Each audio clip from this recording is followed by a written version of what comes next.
All attendees are in listen-only mode. Good afternoon, folks. This is Dr. Charlie Hall, holder of the Ellison Chair in International Floriculture here at Texas A&M. I'm delighted to welcome you to another segment in our webinar series, and today we've got some exciting things to talk about. In fact, that's part of the title of today's webinar, Exciting New Plants Entering the Pipeline. And I've got just a fantastic plantsman scheduled for you, and I'll introduce him in just a second. But Dr. Brent Pemberton, who's stationed at our Overton Research and Extension Station, is very well known, particularly in the area of our Texas Superstar program, has been very instrumental in developing some of those new plant materials. So he's got a lot of great insights to provide, not just on Texas Superstars, but all the new and exciting plants coming down the pipeline. So I'd be remiss if I didn't mention our sponsors. We've got a grant program through the Southern Risk Management Education Center that helps offset some of the costs associated with the webinar series. And then also our very own Texas Nursery and Landscape Association is one of our co-sponsors. So thank you very much, sponsors, for making this possible. Now, each one of you on the webinar today should see various things on your screen. You've got probably the main window that has the slide that I was just on, that you can see the webinar going on. And then you've also got the control panel, and that's usually on the right-hand side of your screen. And that's your control central for controlling your webinar experience today. And within that control panel, you can click on that orange button to open and close it. So if you just click on it, you can open and close it. And then you can make your screen full screen, or you can have a window open. There's various functions there that you can select from.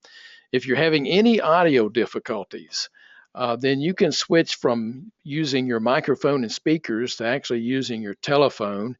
And actually, we have everyone muted by default, so don't feel bad that we can't hear you. That's by default because not all computer systems are created equal, and sometimes there's some feedback issues. But if you're having any technical difficulties in terms of audio, just click on Use Telephone under Audio Setup, and then it'll give you the number to dial and an audio pin. So that'll help solve that.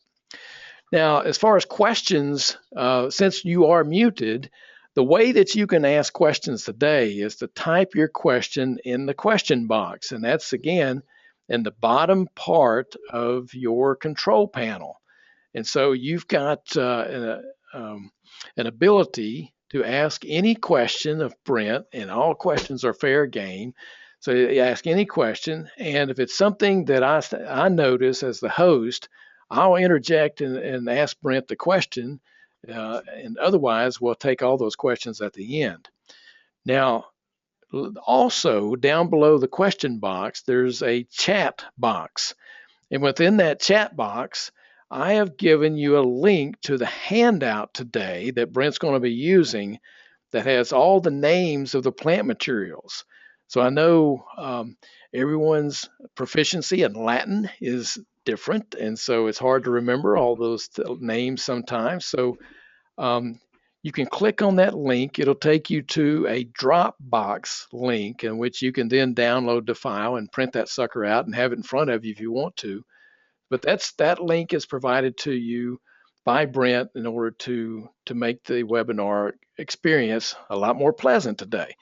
So questions at the end. So let's go back here to my PowerPoint. There is a very short evaluation survey. I'll just mention that very briefly right now. I'll mention it again at the end. It does help us in terms of not just telling us whether we do a good job or not, but in terms of being able to show sponsors that it is worth their sponsorship dollars accordingly. Now, if you happen to get called away today with a telephone call, don't worry about it because I'm recording every single word that's being spoken. So you'll get a link to probably tomorrow sometime in which it'll have a link to the YouTube video that I'll be posting, because everybody knows YouTube and it's easy to get to. So that's where we host these webinar recordings these days. So that's all the housekeeping that I have. Let's get on to the business at hand. And I said I had a very special guest and a great friend of mine, and has been working in obviously the horticultural field for several decades. And in fact, Dr. Brent Pemberton has been recognized for the the knowledge that he's helped bestow on the industry and the students here at Texas A&M by being named a Texas A&M Regents Fellow, and that doesn't happen every day. I mean, that's kind of the pinnacle of one's career within academia here at Texas A&M, to be recognized as a Regents Fellow. So Brent is very special because of that, and he's been working as a professor, as I mentioned, within the horticultural department. He's stationed at the Ag Research and Extension Center in Overton. And East Texans know him very well. Texans know him very well. The Southwest knows him very well. The nation knows him very well. And I'm just delighted to have Brent here with us today. So, Brent, with that build-up, I mean, there's a lot of things I could say, but with that build-up, I'm going to turn the floor over to you, and I'll make you presenter, and then we'll get everything set up, and you can take it from there. So I just clicked OK to make you presenter. All right.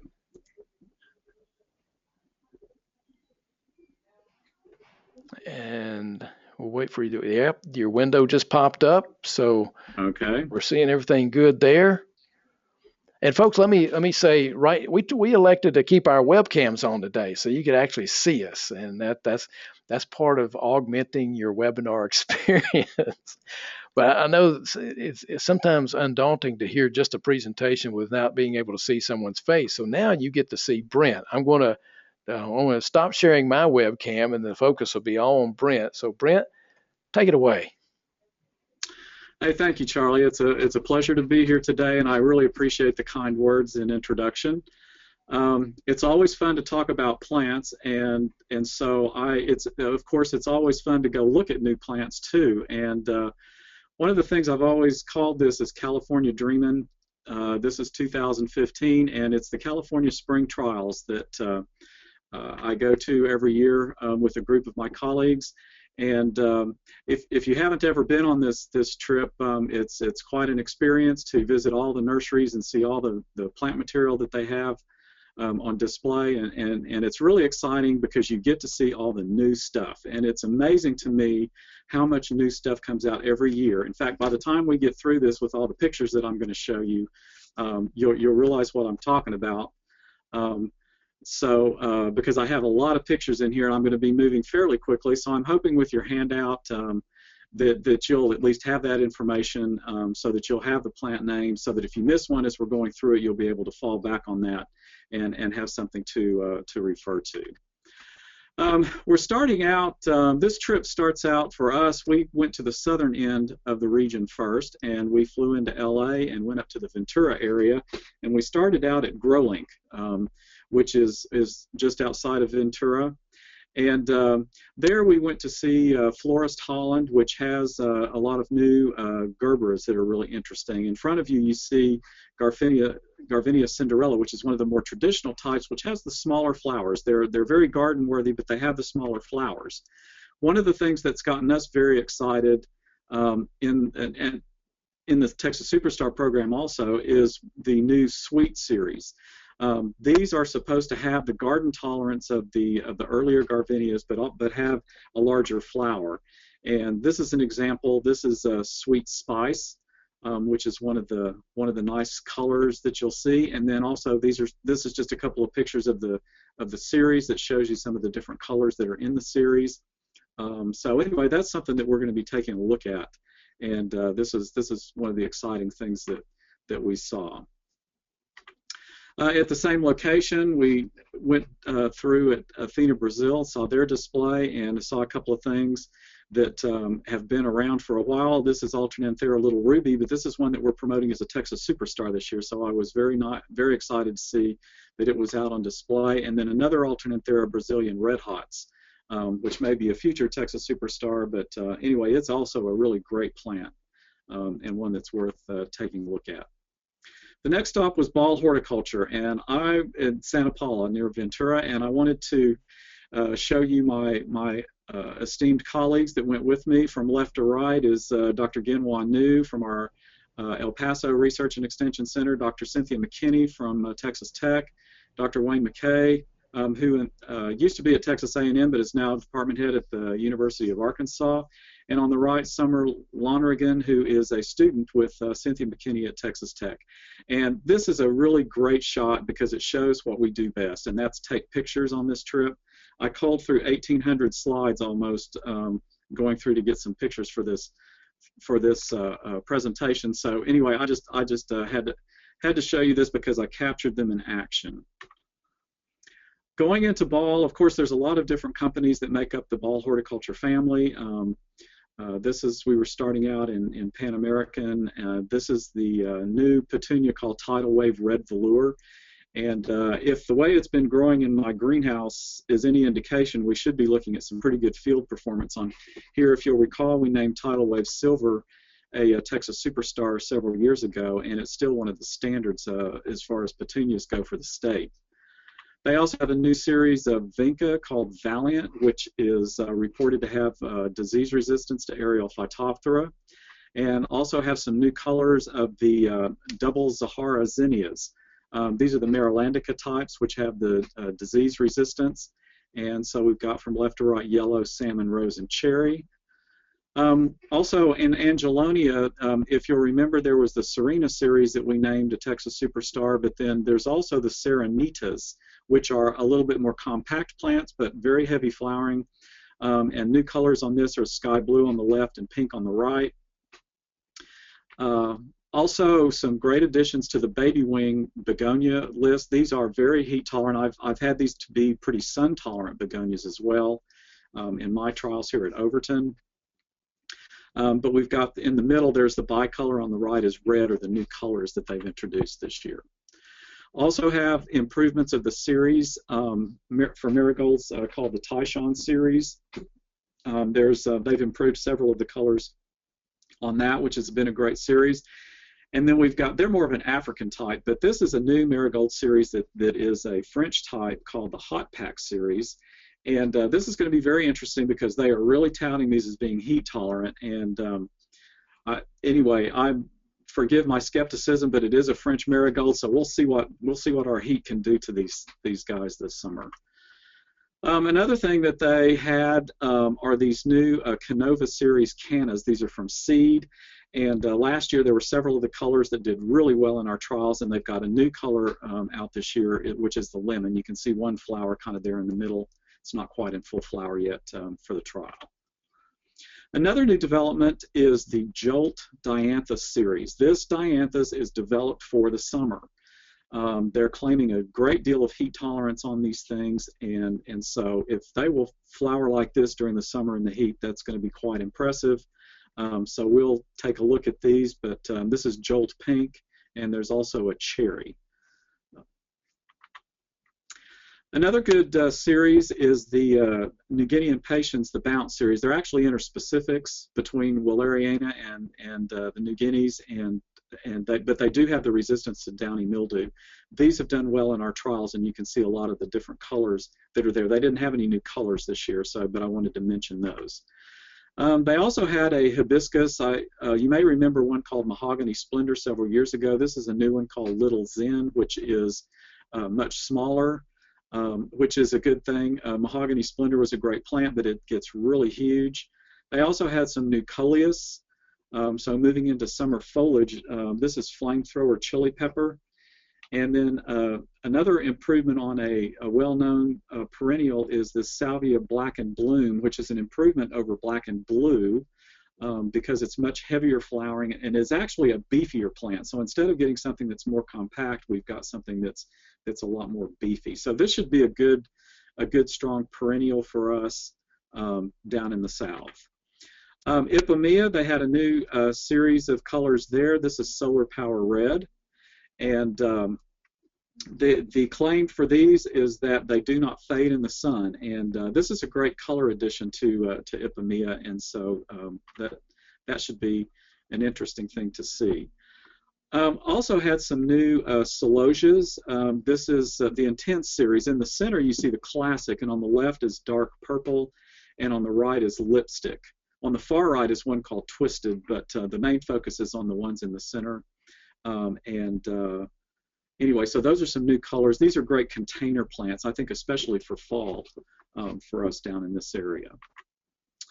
A quick thing I saw outside were some new dianthus, but these are mainly for potted plant culture. These are not really necessarily for garden performance in our part of the country. This particular Pink Kisses has been a huge hit in Europe and is very good for impulse sales, and they've got it packaged so that it's easy to pick up and go. There was also the Oscar series, which is actually mutation breeding, so it's extremely uniform. And anyway, you can see how uniform it is, but again, it's for potted plant culture. The summer romance diplodenias or mandavillas, there's actually two forms of these things. There are the vining ones. This is the vining pink, and then there's also the bushy ones. This is the bushy pink one. And anyway, so that gives you an idea. There's different colors in the series. I think these are going to be excellent for containers. Speaking of containers, this whole idea of mixed container combos is something that is becoming more and more popular in our industry, and I have been complaining for a long time about the companies putting things in these mixes, as you see here, for instance, something like lobelia that is not going to make the summer, so that basically by July all you're going to end up out of here is verbena.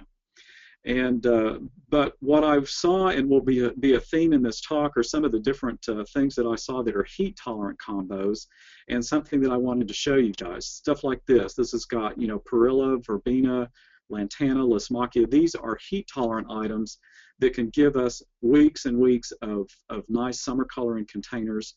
And I think these are, you need to check with your ball rep or whatever, and also with the other companies that are doing this, as far as I'm not sure these are available specifically as a package, but they have found some good combinations of things that you can get and do the multiple sticking yourself to get these combination pots. Here's another one that's got some good heat tolerant, especially the lantana, and that's the other one of the other Ipomoea solar powers over on the right over there. And here's a good one with that new hibiscus zen in it that I thought looked very nice. So anyway, nice heat-tolerant combos finally for us guys down here.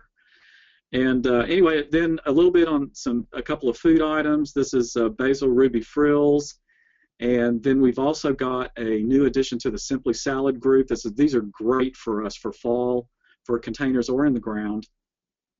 This one is called Kale Storm, which kind of is capitalizing on the popularity of kale these days. So also a new basil, Dolce Fresca. I believe this is a multi-pellet so that you get a very thick plant and makes a very nice small pot. Also the spring trials, this is a really important and great time to reconnect with people in the industry, friends, new friends, old friends. This is Terry Howe. She is actually retiring, so we did our congratulations and got to see her before she retired. And anyway, this is just a good example of the kind of people that you run into on these things, because it's an all-industry thing, and it's a really great place to go see people too and make contacts. Moving on to Euroamerican and Suntory, they were up at the Ventura Botanical Garden and had some beautiful displays of their savvy succulents. I thought the way that they had these planted up was particularly ingenious, and I think might give some people a lot of ideas on how to use these succulents. Of course, they're very drought tolerant, and that's becoming a very important item these days. And they had also some real, they always have a lot of really interesting new stuff here. This was some new colors of Bidens that I'd never seen before, this Bee Dance series. And then they also have some new Vinca, the Soiree series, and these are vegetatively produced, but they're small bushy plants with small flowers, but lots of them, and some of them are double. So there's a lot of different things to look at here. This is the coral. So an interesting concept on Vinca, a totally different change of pace. Also, Another addition to the Sun Rosa group, this is the soft pink. The red and the yellow have been really good for us as far as being disease tolerant, and I'm hoping that this one follows the tradition with those. Also a new basil. This one's called Balsamic Blooms, and it has these really interesting flowers. The foliage continues to grow up around the flowers, so you get the ornamental look, as well as having plenty of leaf for use, and very beautiful. I think this is going to be great as a container plant for us. Agastache Kudos Silver Blue. This Agastache is doing very well for our trials. I just planted it last fall, and it's coming on out. This is a great draw for pollinators and that sort of thing, so I think it's a neat plant for that and kind of a timely introduction from that standpoint. Succulents seems to be a very popular thing these days. This is one called Cotyledon Silver Dollar that I think is really beautiful, and also gives you a little bit of a glimpse of what the view is like from up at the botanical garden there.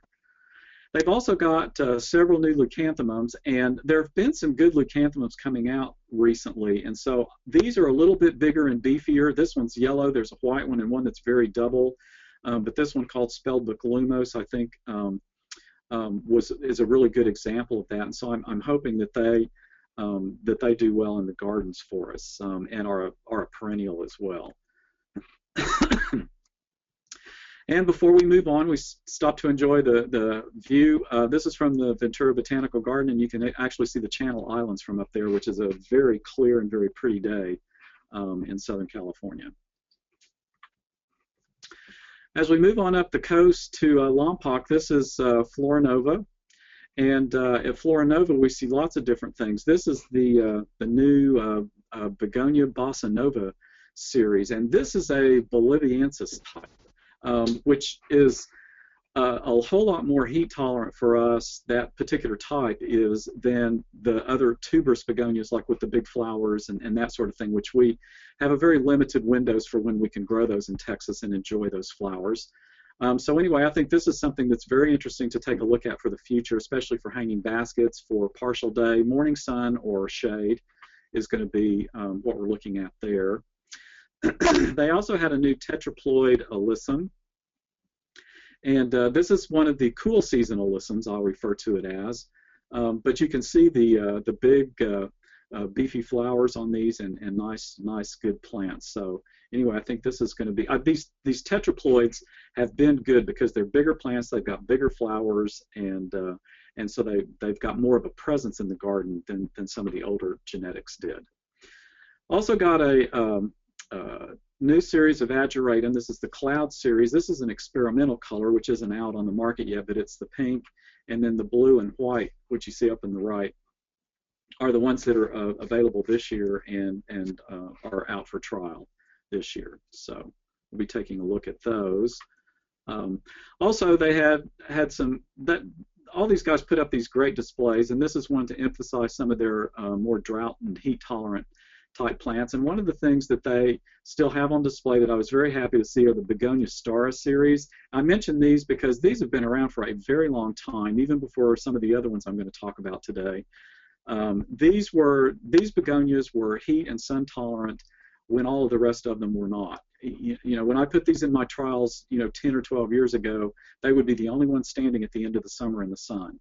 And so I was asking, and they gave me an affirmative that they still are developing the genetics on this, and so hopefully in the future we'll be seeing more of this, but probably with bigger flowers. That seems to be the trend with begonia breeding these days. Also, they have a great new series, the Honeymoon series of hardy hibiscus, and you can see a couple of the colors here, and these are very nice compact plants. So that's been a good series. And then also a couple more basils here. This is Floral Spires. We've got lilac and white. And the emphasis here is that they have a huge, beautiful floral display while maintaining their foliage quality for culinary use. Another thing that we always like seeing at Florinova is the fact that these guys have been kind of the leaders as far as containerized vegetables for many years. And they know that, and they are continuing to work with that concept. So they have a lot of different kinds of vegetable type things that fit into containers, and I thought this was a really clever idea of doing the mixed containers, and you could do lots of different kinds of flowering plants to mix with these, but you basically you can get your tomatoes, your basil, chives, lots of different things worked in so that you have a mixed container that's very showy and also can be used as an edible that you can have out on your patio. So anyway, I thought we thought these were pretty cool, pretty nice. Peppers and basil and tomatoes. There you go. Also, things like you know, this basket of fire, making beautiful hanging baskets. It's a beautiful pepper.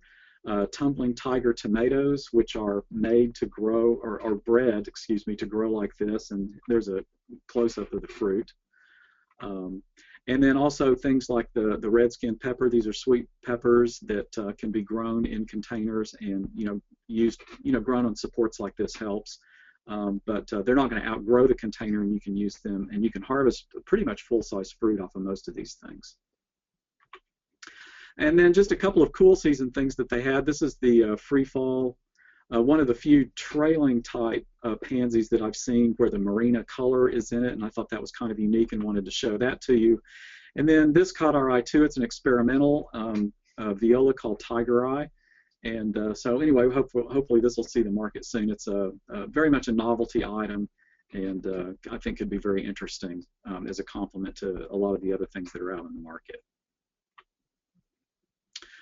Okay, then moving a little further up the coast, up towards San Luis Obispo is the Dooman Group, and the Dooman Group has two different stops, and this is the first one at Edna Valley Vineyard, which is a very beautiful location.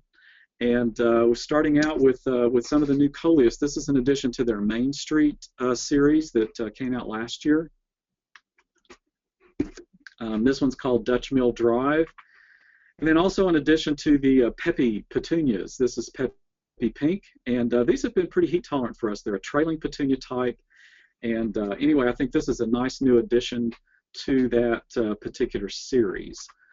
They also were showing a New Guinea series, the Sun Standing series, which will be out in 2016. They weren't quite big enough here, but I think the idea is that they're more sun tolerant, more like a sun patience or something like that. So I think sun patience has kind of blazed the way, and a lot of people are the breeding's beginning to catch up in that area, which is a great thing for us because we're finally getting some really great series of heat tolerant New Guinean patients. They also have these lobularias. We recently promoted White Stream for the Texas Superstar program, and this new series called the YOLOs they're more compact, and they're really bred to be used in containers because some of the earlier ones that have come out, like Snow Princess, for example, is a really great garden plant, but they do get a little bit big if you try to put them in a smaller type container. So anyway, that's the whole deal with these. This is top purple, and then this is yellow white, and you can see that they look great in hanging baskets, and you'll see them in some combinations in just a minute. Right there, matter of fact. This is part of their confetti garden series, and again, I've been complaining for a long time about not having heat tolerant combos. And I think this one fits the bill. We've got the Peppy Pink, we've got the Yellow White, and we've got a Verbena, probably from the Empress series that is looking really good there. And this is going to hold up through our heat a lot better than some of the other things that I've seen in these mixed containers. Now here's a great mixed container too. This Garden Party Tropics Beachfront. I like the cannas back here from the Soul series, and then we've got the Gomphrena pinball and also some Scaevola there. An excellent high temperature resistant and mixed container. This canna is from the Soul series, and these top out at about 3 to 4 feet as opposed to 5 to 6 feet on the Canovas. They are also seed grown, and all of this is from the company Taki, part of their breeding with cannas. And anyway, it's really some pretty cool stuff coming out now, and the seed being a way of growing cannas to get around some of the virus issues that have been in the vegetatively produced cannas, though people are making efforts to clean that up as well. But this is just another avenue, and I think a pretty interesting development in the breeding for this plant. Gomphrena, this is the pinball series. This is from Sakata breeding, and I've trialed this from them. So I was happy to see it show up at Dooman for distribution. And anyway, these are great Gomphrenas. They're shorter and more compact, more bushy than a lot of the other Gomphrenas that are out there. And I think good candidates for container use, but also great in the landscape. Very heat tolerant, like all Gomphrena are, and Gomphrena are a Texas superstar as well. I have to point that out as we go along the way. They have a new Pentas series called Pinata, and these look to be more compact, but I think this is something that'll be interesting for us to also take a look at.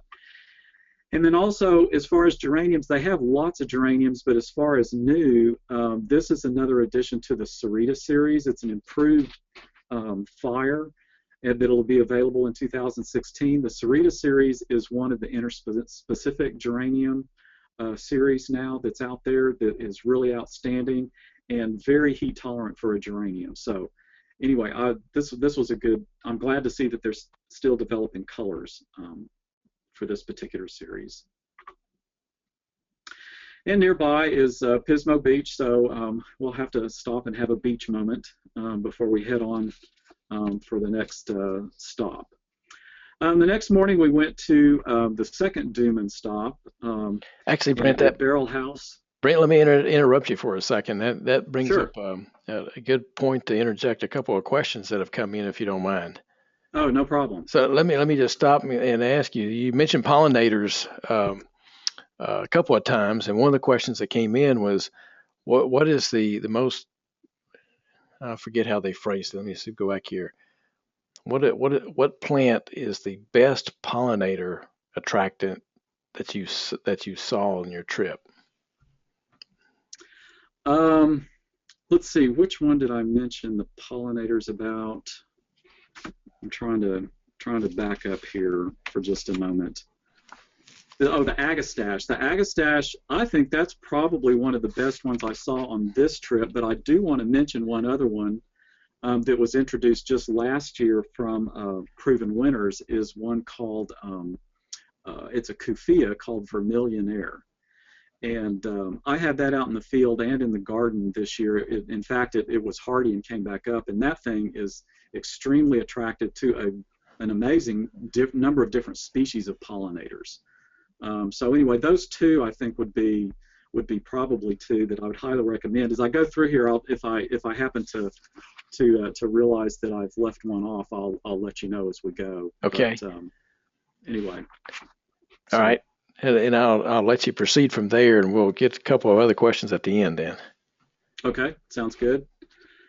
All right, then the next day we continued up near Paso Robles at the second Dooman location, and this is where they showed some of their some different things, which was very interesting. These are some of their perennials, and these will be interesting to take a look at. These are the Salute series, which is something similar to May Night or whatever. So I'm very interested to see how they do in our heat, because there's been some new developments in this area that I think are good for us in the south. And then we also have a new Phlox subulata series. I'm not sure how these are going to do in the southern and western parts of the state, but this particular species of phlox does well in the eastern and northeastern and north central pretty much parts of the state. So that anyway, this will be very interesting to see how these last. And then also these Phlox paniculata types, these are more dwarf types, and they're much shorter stems, so they're going to be a lot sturdier in the garden. So the big question will just be to see if they hold up in our heat like something like John Fanick would or something, for example. So, but we've got those out to compare this to. So that'll be very interesting. Another thing that they had on display was a new series of petunias that has small flowers, and these are all experimental, so they only had numbers, but you can see them up and down in the center between the posts there. and that's a close-up of one of them. So anyway, I've become a big believer in these smaller flowering petunias. These are trailing types. They make a very close mat on the ground, and they have tons and tons of flowers, so that the color is very, very nice in the landscape. You get a lot of color impact from these things, and the flowers are very weather tolerant. So I think it's a cool thing. So I was happy to see that. Also, as far as dahlias go, there is a series that Dooman has called the XXL series, which is probably the best dahlia I've ever trialed.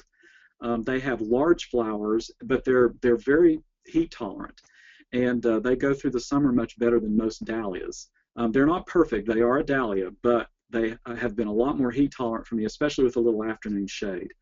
And then this new series, the Dallanova Hypnoticas. The Dallanovas we had last year, and they're smaller flowers, and I don't think they're quite as heat tolerant.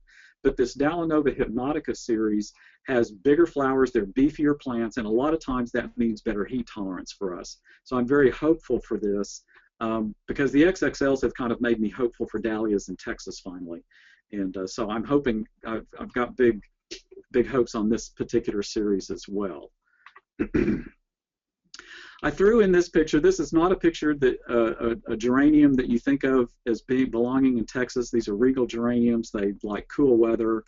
But this is a series that doesn't require cold temperatures for vernalization. And I'm thinking these could be really excellent potted plants for us down here, particularly in the spring or even in the fall, at that time of the year when the temperatures are a little bit cooler for production. So anyway, I think this is something that really should be considered, but definitely for potted use and not for garden use. Got some experimental osteospermums. These are supposed to have a little bit more heat tolerance, so we'll have to see how that works out. But very nice flowers. I love the two tones on those. Also, some experimental ageratums, which are usually a good crop for us. So this is something that we need to take a look at as well. And then the Lantana Evita series, the pink one in the middle is actually one called Pinkbird, but the ones around the pink one are the Evita series. And this is a new compact series, and Lantanas are normally good for us, so I think this is worth taking a look at and being aware of that it's out there. All right, probably the biggest novelty that we saw on this entire trip was at Plug Connection.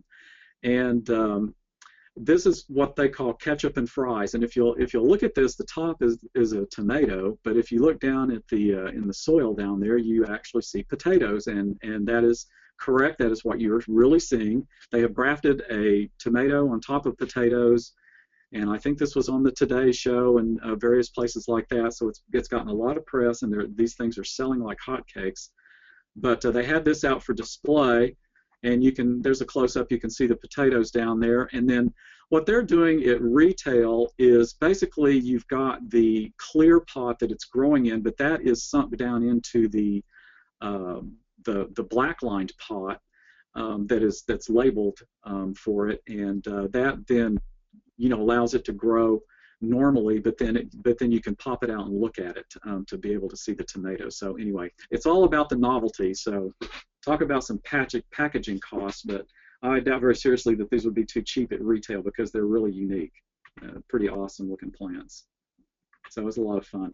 They've also got a new kale called Cosmic Kale, which is a variegated kale, and I would really like to take a look at this for fall, especially because kale is becoming very popular, plus to get this kind of winter foliage to go along with your pansies and that sort of thing, plus to have an edible to boot, I think that's a pretty cool thing. And also, this is not supposed to bolt, so this will go very late into early summer for us, and I'm not sure exactly how heat tolerant it'll be, but it won't go out early by bolting. So you can continue to use it as an edible until it gets too hot to probably, the leaves might get bitter at that point. But anyway, that's something that we'll have to take a look at. But this is a cool new plant. Those are the plugs. Okay, then on up to a little bit of driving, and then we make it up to the Salinas area. And this is Taki.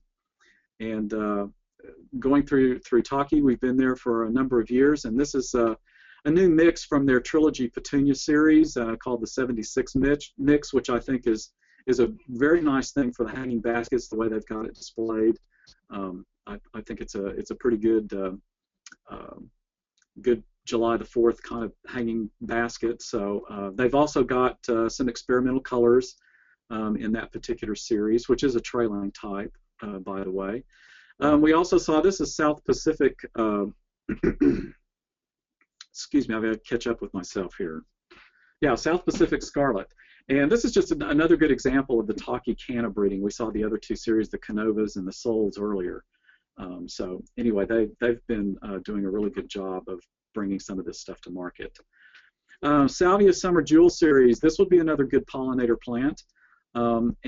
This series has done well for us. They had a beautiful display, and these things are also, especially the red one, is very attractive to hummingbirds. So in fact, I use it at the base of my hummingbird feeder at home to pull in the hummers so that they can enjoy that along with the feeder or whatever. It's a lot of fun. Also reminding us that Taki also has a huge vegetable division. They had a beautiful display of a lot of their Asian vegetables. They had lettuce, pak choy, and the Japanese greens called choho. These are really pretty things to put in the garden. They're small. You could grow them in containers if you want to, but you can continually harvest these things, or even if you're planting lots of them, you can just lop the whole thing off and throw it in a stir fry. So anyway, there's lots of cool stuff here.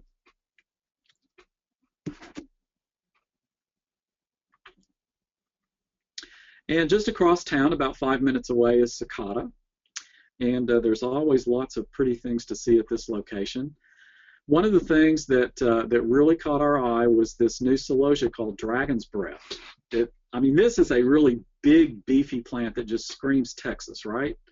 And anyway, the only thing that kind of tempered our excitement on this was that we found out that it is a more of a short day plant, and so it's going to go out of flower in the middle of the summer and be more of a foliage plant, which wouldn't be a terrible thing, but the flowers are pretty spectacular.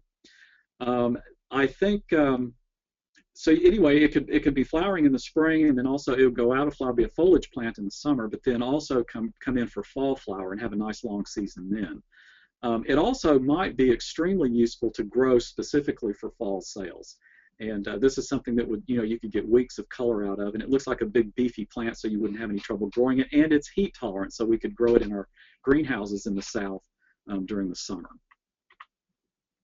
Beautiful displays of the profusion zinnias. They did not have any new colors this year, but they did announce that they are using a new slick coat seed coating technology, which is going to be available on that seed, so it will run better through the seeders. Also, we have an improvement of the Senator series of begonias. These are the dark leaf series complementing the ambassadors, these have always been recommended more if you're going to put them out with more sun. But notice the big difference in the flowers on your left. You'll see the great big flowers of the improved Senator. So I suspect they're going through and improving the entire series this way. So anyway, you're going to be able to see these coming out in the near future. Sun patience, of course, they're always on display at Sakata. It's a great big crop for them. And I will remind everyone that I do recommend these for more like a half a day of sun for us down in the south. If you just give them absolutely brutal full sun like I have out in my field trials, that's pretty tough on them. But if they get a half a day of sun, they're doing great.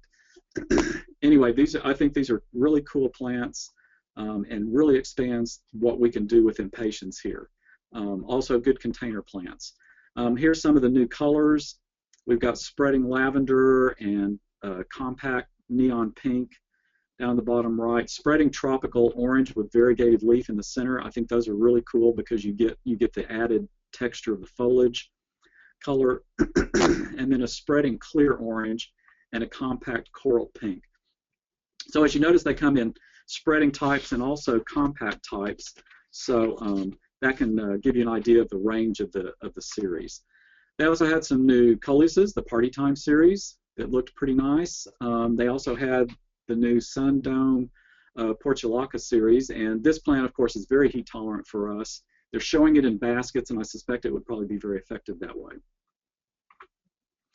Again, we're back to the heat tolerant combos. I saw those here too, and we had the new Portulaca series here with Mecardonia, which is a very heat tolerant plant. And mixing these two together, I thought was really pretty cool. And I love the Mecardonia used here with the pinball gomphrena. That's the gomphrena that I talked about earlier that we saw at Dooman. Great use for these two plants. Also, even combos with sun patiens, and the combination with Bidens here, I think this is a good combination for us for morning sun. So I think that would be the best use for this. Also, this this other coleus called Burgundy Wedding Train. I think this is this was really pretty neat, and this caught our eye, all of us. And again, this would be like a morning sun kind of combo. I think the coleus would probably take more sun than the impatiens. But anyway, that's a pretty cool concept to have a weeping coleus. And also at Sakata, of course, we have a lot. They have a big edible division as well. And this was a new Swiss chard, or one new to me anyway, called peppermint. And you can see in the picture down below the plant what the stems are going to look like. And then this is a good example. Close up, you can see the color starting to develop at the base of the stems. So anyway, that was I think that's a pretty neat plant. And then this was the first place that I've seen really good cool season combos. You know, you've got the chards, you've got the violas, pansies, kale, flowering kale. This is the cool type alyssum, as opposed to the heat tolerant ones like white stream or snow princess, for example, and the yellows. But anyway, these are all cool season things, and these are all plants that would be pretty bulletproof for us in Texas until you got down below the lower 20s, you know, just to have out on your patio during the winter. So I thought this was a great thing to see, and I was glad to see it, because I think that we could do a whole lot more of this in the South, and have things that are very showy, that we can have color in the winter. Okay, over to Gilroy now, which is not very far from Salinas, over to Syngenta flowers. And we didn't see a whole lot of excuse me, brand new things at Syngenta, but we saw a lot of different new combinations of things, which was nice. Again, they did a really nice job of putting together heat-tolerant combos. And I'll just kind of run through these. This is a Kufia and a Lantana mix. We've got 3 of the bandanas mixed together here. Lemon meringue mix, which is and actually some pretty good names. You know, it's hard to keep coming up with names for all of this stuff, and I think they're pretty creative about doing that. This is a combination of Angelonias and looks like some Lantana thrown in there, which would be a good heat-tolerant mix for us. And then check this out. This is Scaevola and Lantana, both of which are good plants for us. This would be a great hanging basket. And then here's all 3 of those thrown together, which I think is a pretty good mix. This would be a really good sun container, mix container for us, and provide many, many weeks of color in the summer. Another good Lantana mix, I think a good combination of colors. Things like a Calliope geranium, which is another one of the series that's more heat tolerant, one of the interspecifics, with one of their new Lantanas. Let's see, that is from, I think I have that. No, but I think it's a Lanai Blue Eyes is what that is. Yeah. So anyway, that's a pretty color combination. And this is the Caliente series geranium with bandana and Angelonia, bandana Lantana and Angelonia. So very nice combination.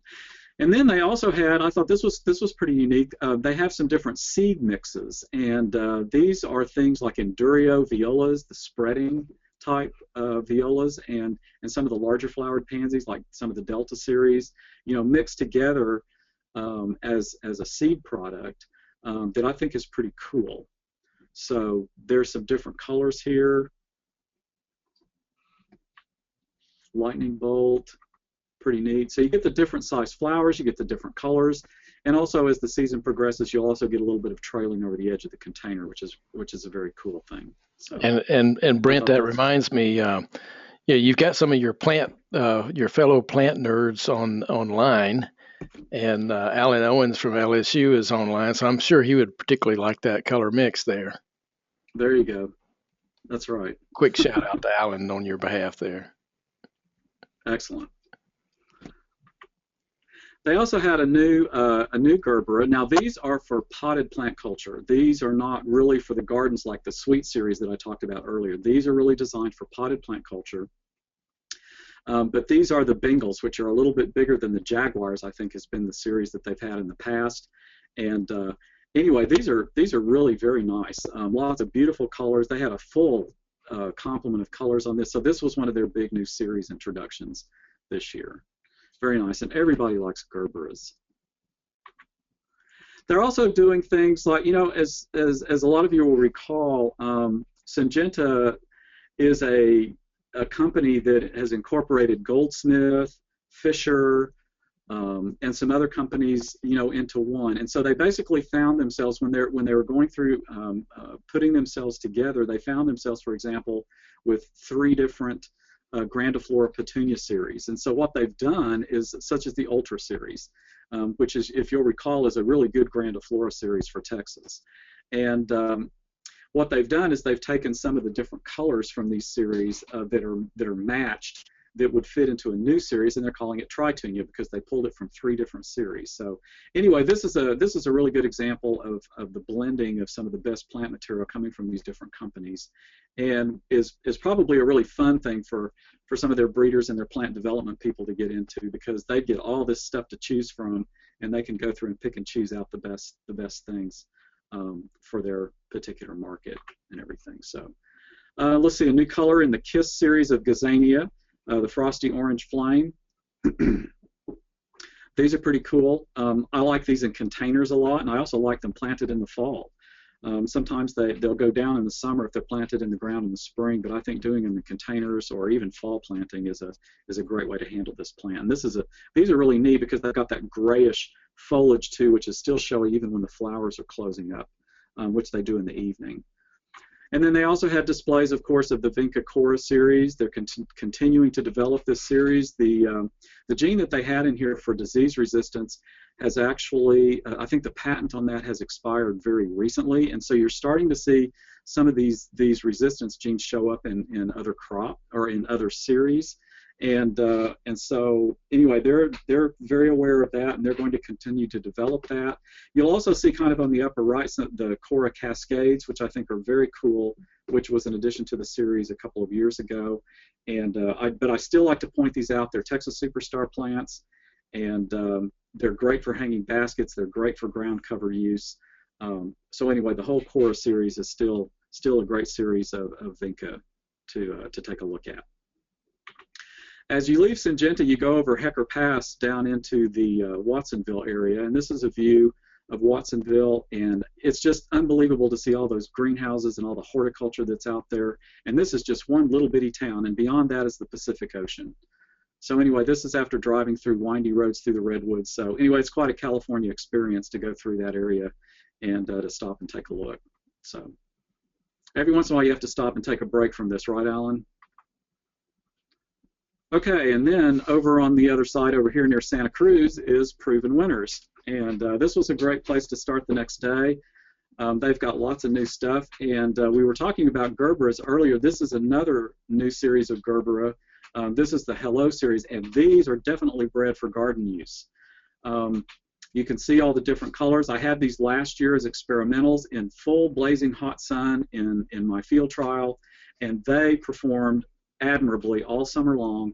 I was really astonished, and the ones I have in my demonstration garden are coming back up, showing them to be perennial for us. So anyway, I'm looking forward to continue working with these.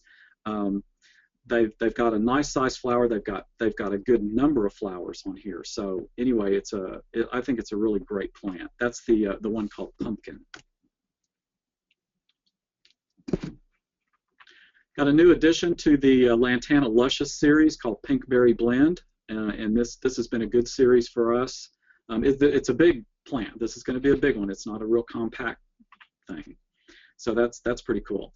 Now this is a new Nemesia, and I throw this up here because Nemesias do well for us in cool season, especially in the fall. And I think the further south you go, the better you're going to have it overwintering them completely over the winter.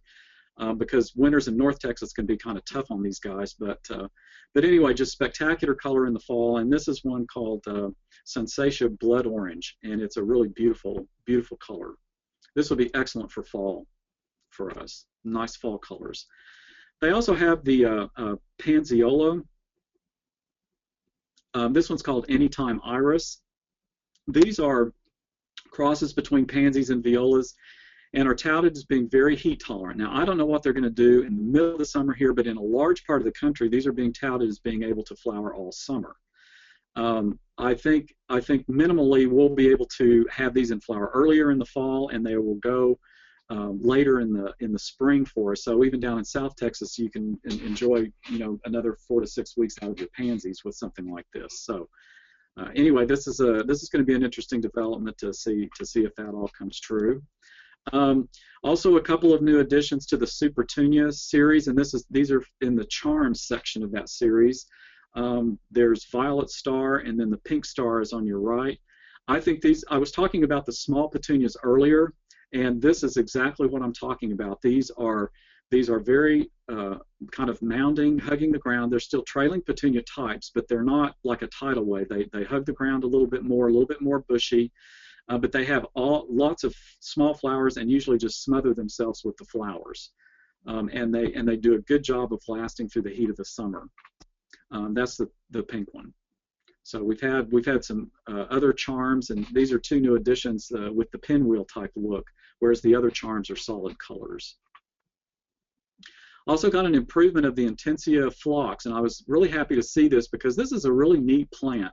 It's a little bit hard on the grower to produce these things because you really have to back off on the water. You cannot overwater these things when you're getting them established.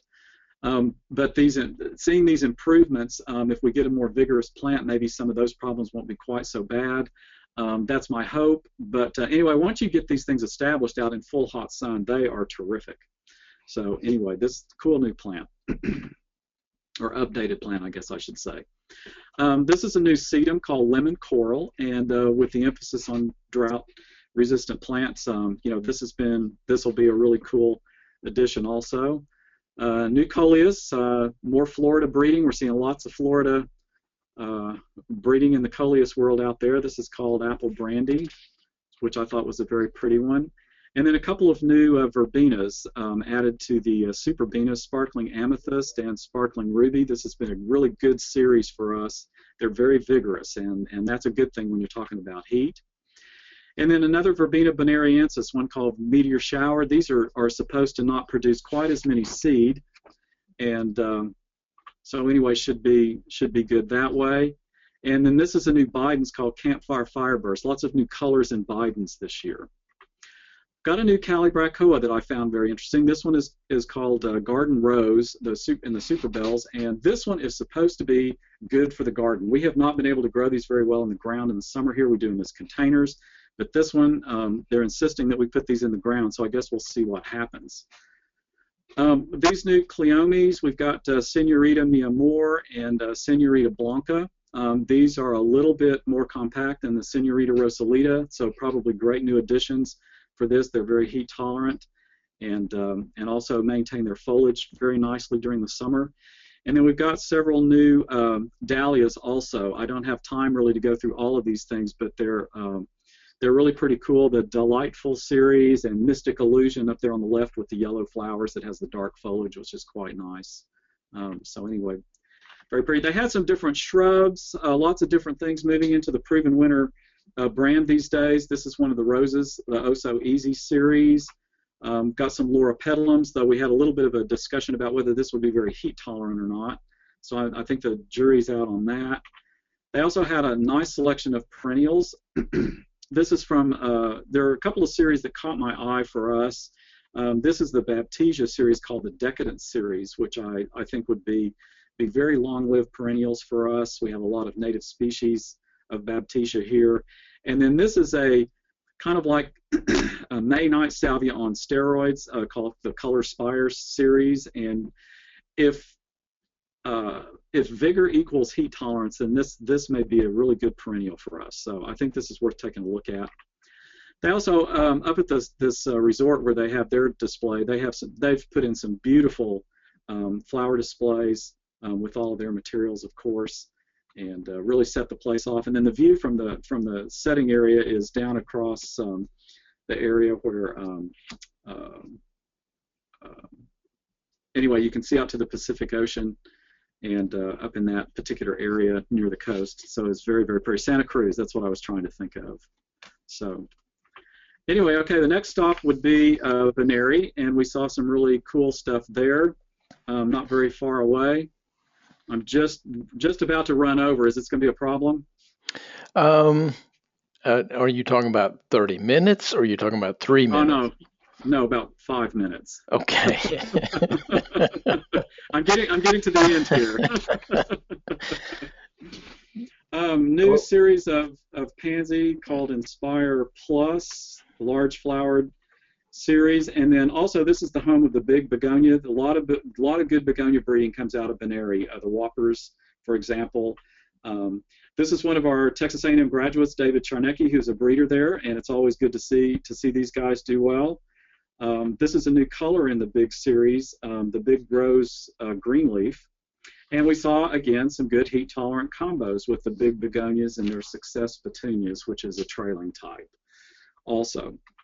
Again, we saw the Evita series. The breeding comes from a sister company associated with Benary. And anyway, nice look at the colors there and how they look in smaller pots. And then also they have a Begonia boliviensis type called Santa Cruz that is on the market that has done really well for me. And this is a new one in that same vein called San Francisco. And these are more like a tuberous begonia looking thing. They don't have the big double flowers, but at the same time they have lots of color and they've got a whole lot more heat tolerance. These things will go through the summer for us and are really great in containers and hanging baskets like you see them here. And last but not least, we went to Pacific Plug and Liner in the Watsonville area and not very far from Benary. And we saw some really interesting things as we always do there. This is Echinacea, which is a cross between Echinacea and Rudbeckia, a very interesting plant. Worth taking a look at, I think. It had a beautiful display of the Digiplexus, which we saw introduced a year or two ago. I think this is the Illumination series. And then we also saw the hula berry, which they have been making a huge deal of. And this is very much a niche kind of thing, I'm sure, but very interesting. They've got a huge marketing campaign for this thing, and you can see the packaging that they've done for it. It's a white strawberry, and it's got a little bit of pineapple strawberry flavor to it. That was a lot of fun. So anyway, something very different. The Southern Living Plant Collection was there. This is a shrub they had, a dwarf pittosporum called Mojo, which is a small mounding shrub. It's been out for several years. We're testing this as Texas Superstar, so I wanted to show it because it's really a great plant. It's been through some pretty cold weather for us, much more so than some of the other pittosporums that are out there. And they had a cordyline that caught my eye called Design a Line. I'm not sure how broadly adapted this will be, but it's supposed to go down to 10 degrees in the winter. And that's always been a big problem with trying to do these things up in North Texas anyway. Down at Cultivaris at the same location, we saw Lantana Cosmic Firestorm, which I thought was really cool, variegated one. They also had a neat looking salvia.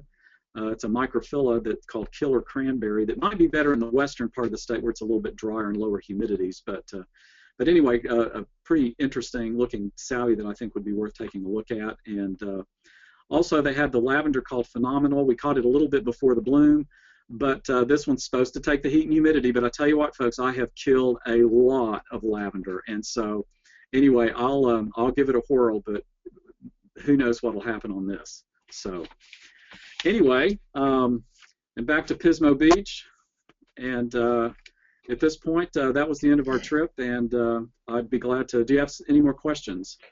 Well, I'm opening up the question log again because I'd gone through and there's only one other question about, and it was about drought tolerant plants. But you have alluded to several since the question came in, so I think perhaps that question was already answered.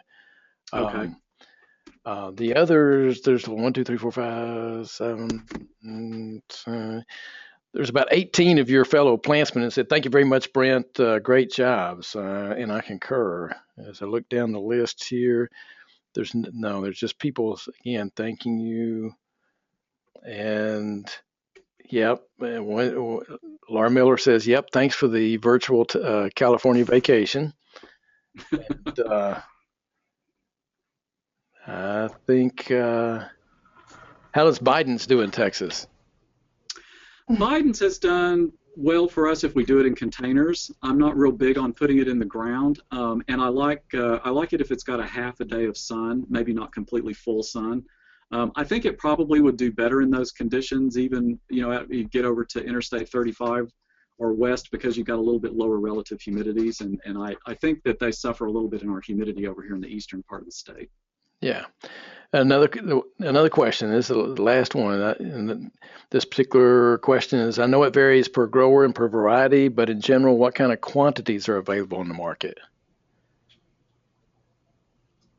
Quantities. Well, a lot of the things that I've talked about today are relatively new on the market, so they're probably going to be a little bit limited at first, though I have to say that a lot of these introductions, especially seed introductions and things like that, when they put them out there, they usually have the numbers to back them up. So I don't think you're going to run into a lot of these things that are so limited that you couldn't get a hold of some of them. The only time that sometimes you just underestimate how popular some of these new things are going to be, and especially with some of the vegetative crops, it's hard to kind of ramp that up. Whereas with the seed crops, they usually have more, they've got a lot of seed in the cooler, before they're going to put something out there. So okay. I would say that the availability is probably relatively good on a lot of these things, most of these things. And it just had another one come in. How long until the general public can find the hula berry? Very exciting. I think that is actually out there on the market, so I'm not sure how long it would take to be broadly introduced, because it is available to growers. So I'm thinking that it would be a really cool thing for us to sell in the fall, because I've had pretty good luck with strawberries planted in the fall, and getting fruit off of them in the fall, especially the fall and spring and early summer. So, and awesome. And also I think they can be done as containers. Brent, these hula berries grow very differently from the common strawberries, and I think growers need to be careful, and they need pollinator plants. They need pollinator plants to as companion plants, so that's a little tricky. Okay. Yes, I think growing techniques may be a little different for these hula berries. Yeah, thanks. I think. Now that you mention that, I think I do recall that they had some of them planted in large containers mixed in with a regular strawberry to use as the pollinator. I'd forgotten about that. Folks, that was Dr. Mung Mungu who asked that question. She's a fellow organizer in this webinar series. My voice did not change there for a second, so just wanted to...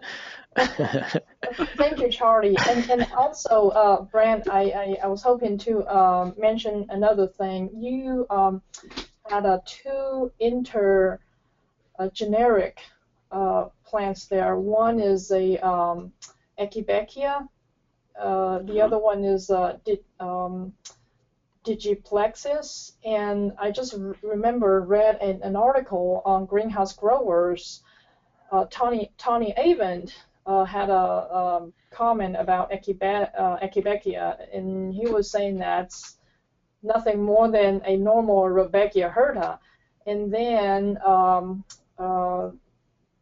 somebody, I think the global perennial product manager at Darwin Perennials, were saying that Digiplexis was first thought to be a cross between Digitalis and Isoplexis, but the taxonomists came out and said that I was actually a Digitalis. So I just want to mention what they were saying on one of the greenhouse grower articles.